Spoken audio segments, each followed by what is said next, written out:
The story of Olympia. It's a story about a place known for many things. It's the village once promoted as the Pearl of the Puget Sound. It's the town that oysters and water made famous. It's the capital city of Washington State. But more than anything else, Olympia is a place that people made great. So join us, won't you, in our Stories of Old Olympia. It's a tribute to our town's quiet heroes, the workers and the dreamers, the pioneers and the builders. They're all part of our story. They're all home folk. And while they don't always make headlines, they do make cities. And our city's a better place because of them.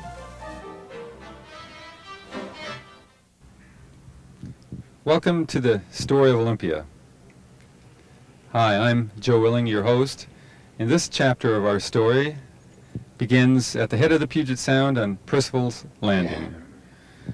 The story of Olympia, it's been said, is writ in water. Olympia's position at the head of the Puget Sound assured it of an important place in Washington's history and also of a rich maritime history. With us today to discuss our maritime history is a man whose knowledge of that history is unsurpassed, Gordon Newell. Gordon, welcome. Thank you, Joe. As I said, we have a rich history, a rich maritime history. It began about when, Gordon? Well, I'd say it was probably going on before we got here because the main system of transportation in the very early years, those shortly after Edmund Sylvester and his partner Levi Smith staked their claim here, was by Indian dugout canoe. And it was, in fact, the early legislators from the northern areas of the Sound chartered Indian canoes to come to the early territorial legislative sessions. In fact, the first Speaker of the House, an attorney with a apparently very bright future, was drowned on his way home from the first legislative session in Olympia. He was. What year was that? That would have been 1851, I believe. He was a reformed alcoholic and was making a go of it, but they started the custom of sine die celebration, which still goes on. And it ain't written in water. And they forced a few drinks on the Speaker, and after that, of course, he was unable to stop, and the canoe was overturned, and he was drowned. So, I don't know, maybe that's a little significant as to our political history, too, as a state capital, in a sad sort of a way. Gordon, what was the year of that first legislature? That would have been about 1851, called by Governor Isaac Stevens, who named Olympia the provisional capital.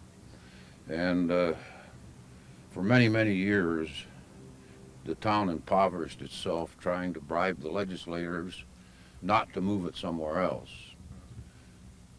And of course, at that time, the only way to get here, if you were from the south part of the territory, was to walk the Cowlitz Trail from the Columbia River or come in by Indian dugout canoe. And many of those early legislators did arrive by canoe. Gordon, these upper reaches of the Puget Sound certainly looked a lot different in those days from their appearance today. Well, the harbor of Olympia certainly did.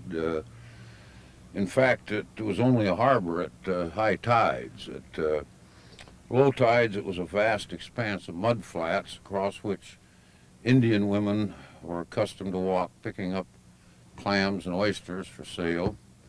And it was, in fact, impossible to get anything much bigger than an Indian canoe into where we are now, except on a high tide. And one thing that we tend to forget is that the inner harbor here in Olympia is not a natural harbor, it's man-made. And those of you who were down at Harbor Days during a low tide may have observed that its nature is reclaiming its own. And if things keep going as they are without corrective action, the Indian ladies will be able to come back and walk across from the east side to the west side, picking up clams and oysters. A lot of the land in downtown Olympia then is the result of the dredging of the harbor here, Butt Inlet. Oh, yes, indeed. Just about everything north of where we're standing right now was originally mud dredged from the harbor. And also, in those days, there was a much longer bridge across what was then the navigable waters up to Tumwater. That's all been filled in on both sides. And there was also a bridge on 4th across East Bay, which went clear up almost to Tumwater. It's all filled land, all the buildings, such as the security building, the Performing Arts Center, built on piling. I've seen pictures, Gordon, of tall ships all the way up, it looked like, to the brewery. Did they used to make that trek? Yes, the Clanrick Crosby, the famous Crosby family, had a very large grain operation, flour mill, and he had a turning basin for fairly good-sized ships which would load cargo from his mill, and then later, when Leopold Schmidt came to town in 1896, and again it's the water that started our first major industry, he did a lot of shipping by water from Tumwater. The same could be said for Michael Simmons when he came here. He saw the water and realized that this was the place he had seen and had a vision about, and stayed and created Newmarket. Yeah, and I guess, as you said in an earlier conversation, according to the family history, they'd have starved to death that first winter if it hadn't been for the clams and oysters. That's right. Yeah, it truly is writ in water. Yeah. Now, the Old Port is a very high-class development out on the west reaches there of Cooper Point, but Old Port does have historical significance as a name. Well, yes, they didn't call it Old Port at the time because it wasn't an old port. It was the port. There was a lot of shipment of milled lumber, primarily by schooner, barkentine, sailing ships, and also up until the early 1880s, the Pacific Steamship Company passenger and freight ships came in here on the trip up from San Francisco, and everything was loaded or unloaded at what's now Old Port. And when the tide came in, they'd transfer them by small boat over here to what was then Percival Dock. And Percival was Sam Percival. When did Sam get here? He was from New England, was he? Yes, he was a New Englander, as a great many of the early settlers were, and he was here by the late 1850s and built a sawmill on the West Waterway, and then a little before the Civil War broke out, he built the original Percival Dock here at this location. His son, John C., took it over when he was a teenage kid and operated it until, well, practically until his death during World War II. Now, John has been labeled by some bit of an eccentric. Is that true? Well, he was quite a character. I used to haunt the waterfront as a kid, and one of my stops was John C. Percival's steamship ticket office, which he operated off State Street at the head of the dock, even after he sold the dock itself to Puget Sound Freight Lines. He never threw anything away. Years after the passenger steamers stopped running to places like Shelton, Tacoma, Seattle, he had ticket racks with the tickets still ready to go in case they came back. He had lithographs and photographs of all the famous ocean liners from the 1870s on. In fact, when I was about 6, he gave me a very gaudy lithograph of the Scandinavian American line flagship Frederick VIII, which I still have. He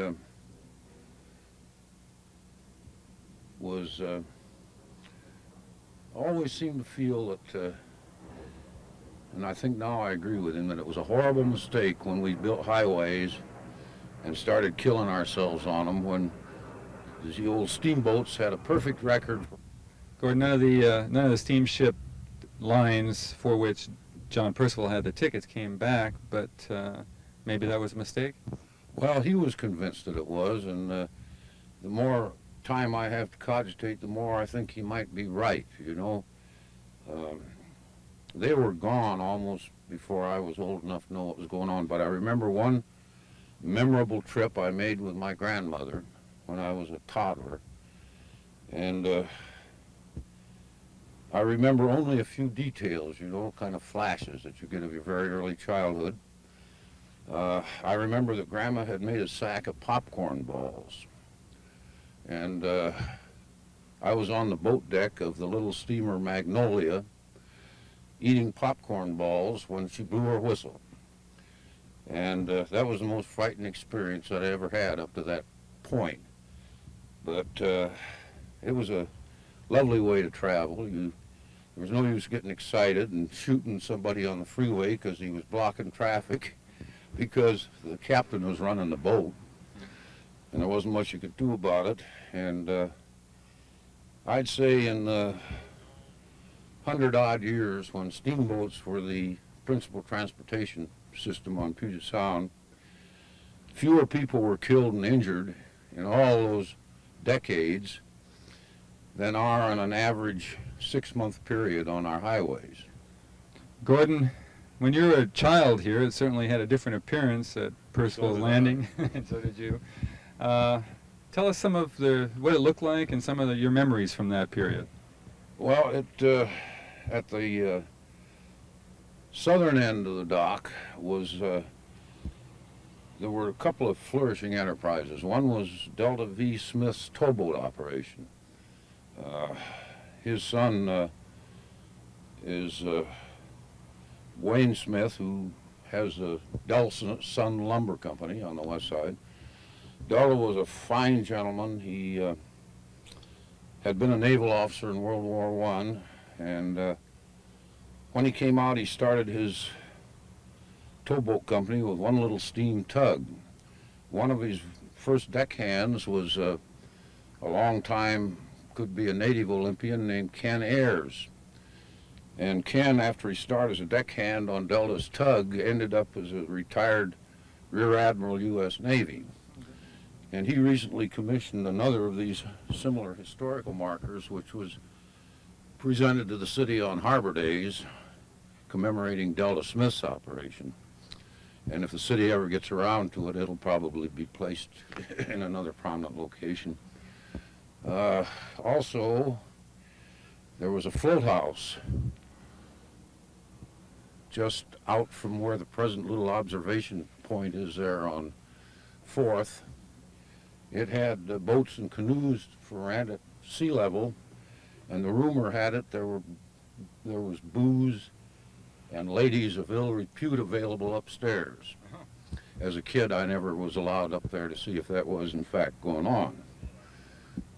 In the very early days, the adjacent waterway had a gridiron, massive timber structure.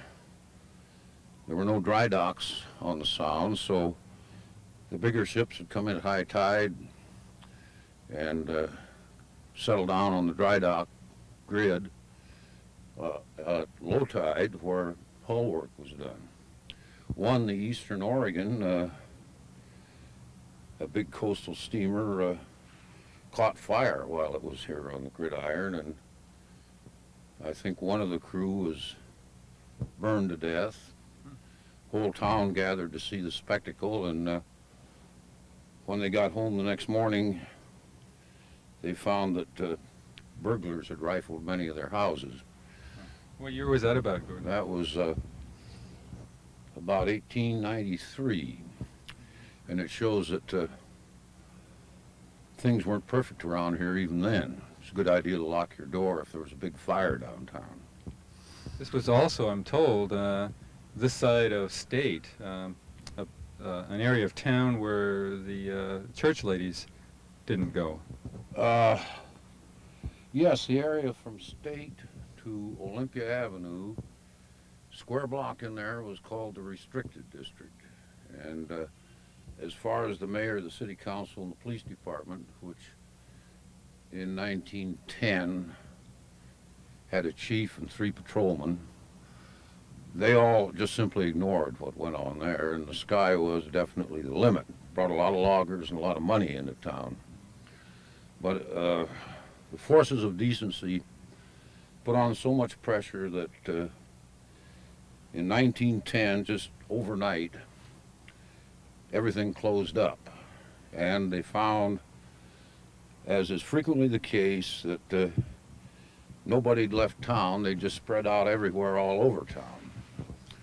And there was a lot of discontent when the respectable people up in the South End found somebody had rented the house next door and were running a honky-tonk.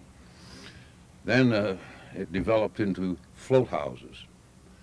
At the street ends, there would be what the Olympian referred to as disreputable float houses used for various illegal purposes. So it was a long, long struggle. Amanda Smith, our first and only lady mayor, one of her major efforts was to make the local cops clamp down on bootleggers, houses of prostitution, and so on. She didn't have any luck either. Who are some of the more colorful characters you remember? Well, no discussion of the Olympia waterfront would be complete without mention of Cap Beachy. Beachy was, he'd done well in a modern Rambo-type movie. He was not a big man, but he was burly, built like a beer cask. He was bald, but he had a beautiful mustache and beard. And winter and summer, he wore a sleeveless cotton shirt and a pair of blue jeans. And the story was that he'd been master of a prestige ocean liner, and he just plain got fed up with the damn passengers. And he came ashore and alternated his time between longshoring at the Port of Olympia and drinking at the local taverns. And he was not a man to be fooled with. When he was going formal, he had an iron hook on to replace his missing arm. And when he was wearing his hook, nobody fooled with him. And if there was cause to break up the party, they called in the entire police department and the reserves. But generally, he was a very gentlemanly individual, very gallant. In fact, another boyhood experience I remember, I always admired him, and I was walking behind him up 5th. At that time, Little Hollywood was there on the mud flats, shanty town, Depression people. There was one float house where a drunken householder was badly beating his Indian wife. And I can still see Beachy walking over the plank onto the front porch of this rickety old houseboat, grabbing the man who was beating the woman, picking him up. He was fortunately wearing his hook at the time, and just throwing him head first into the mud. Tide was out. And the last I saw, he was still kicking head and shoulders in the mud. And then Beachy walked on up the hill about his business. During World War II, he sobered up completely, and the government had him teaching navigation and seamanship to prospective naval personnel. he was one of the classier ones. Beachy incidentally lost that arm after he got here. They were loading lumber, and a sling of lumber broke loose and came down on his arm and a hatch cover edge, almost severed it.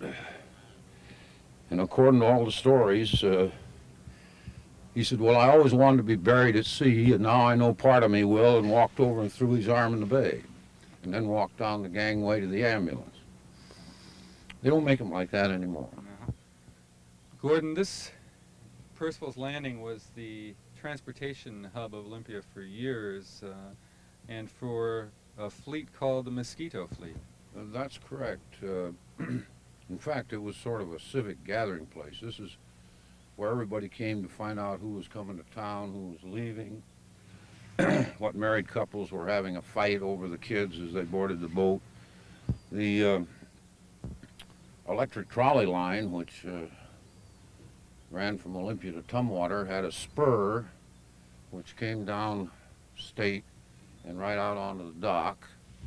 And the better hotels, the Olympia and the Mitchell and one or two others, had hotel buses, horse-drawn buses, which would come down and lure the incoming passengers aboard to go to their hotel. The newspapers from northern points came in on the steamboats. So it wasn't just utilitarian. It was a local version of the old town pump where people gathered to find out what was going on.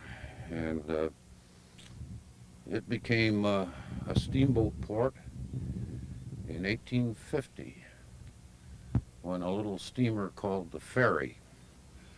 You know, we had a ferry problem even then because this one was very small, little side wheeler, and supposed to run from here to Seattle, but if the wind was blowing much more than a gentle breeze off Alki Point, it would lay over and on its side and scare its passengers to death. Ended up on the Olympia Steilacoom run, and lasted until the engineer forgot to put water in the boiler. And when he saw what he'd done, he ran for the hills, and the ferry blew up, and everybody got scalded or burned or badly bruised except the engineer who caused it. And then from that time on, it was a constant procession of usually bigger and somewhat more seaworthy vessels. The last one was a fine propeller steamer called the Nisqually, which ran until shortly after World War I. And by that time, the first highways were hard surfaced, and the Model T Ford was rolling off the assembly line. And the very last one was a little Magnolia, the one I got scared so badly on when I was eating my popcorn balls under the whistle. How'd the name Mosquito Fleet come about? Mosquito for what? Been a lot of argument about that among marine historians. I read an early Seattle Times Magazine feature article around the turn of the century that was written very descriptively. It said each morning the little steamers from all the ports of Puget Sound gather like mosquitoes on Elliott Bay. That may have been the origin. Now, this was also a customs house down here for a while. Yeah, the first customs house was set up here, which was not too handy for the ships coming in. If they were going to load at Port Townsend or Port Gamble or Seattle, they had to come clear down here and then hope for a tide high enough to get them into the customs house. But that lasted only a very few years. It was shifted to Port Townsend. And then the Seattle Spirit took over and glommed it for the metropolis. Gordon, there was a project in Olympia's early history called the Mile Dock. Can you tell us something about that? You know, that was sort of an act of desperation. It was very embarrassing to the town to have every low tide expose this awful expanse of stinking mud flats. And every session of the legislature, of course, there was an argument as to moving the capital. And many of the out-of-town papers referred to poor little Olympia on the Slough of Despond. So from very early on, it was almost a crusade among local boosters to do something. One councilman suggested they take the town jail inmates, give them big rakes, and let them stand in the mud raking during outgoing tides. They got an expert up who suggested a big tugboat, let it churn its propeller, and all this would probably go somewhere else. There was a proposal to build a locks at Priest Point Park to make this, well, kind of like Lake Union. Would have cost $100,000, and nobody had that kind of money. In the late 80s, they built what they called the Mile Dock, which extended from the foot of Main Street, which is now Capitol Way, out about to Priest Point Park. Had, I forget the exact count of piling, it was in the thousands, all untreated, of course, and the local marine borers, Toritos, viewed it as a massive banquet for their benefit, and within 10-15 years it was gnawed so badly that it ended up with a float house anchored out at the end, which was a local pest house. If you were caught with a contagious disease, you were stuck in that float house, and there you stayed till you died or got well. Your human rights and your constitutional rights were apparently being terribly violated, but there were smallpox epidemics and other scary things. Not as scary as AIDS, I guess, but scary enough. So that was its final use. Most spectacular thing that happened was when a team of delivery horses got scared when the noon train came in and galloped all the way down Main Street out to the end of the tottering wharf, around the pest house, and back to the store they'd started from. The place was not without excitement in those days, I guess. Indeed. There was a huge civic project at one time to dredge the harbor, which was maybe after the Mile Dock. Yeah, that was the next step. The town hired a dredge to come in along about 1889, when they were really working to clean things up, because there'd be another vote state capital when it became a state. It had been the territorial capital.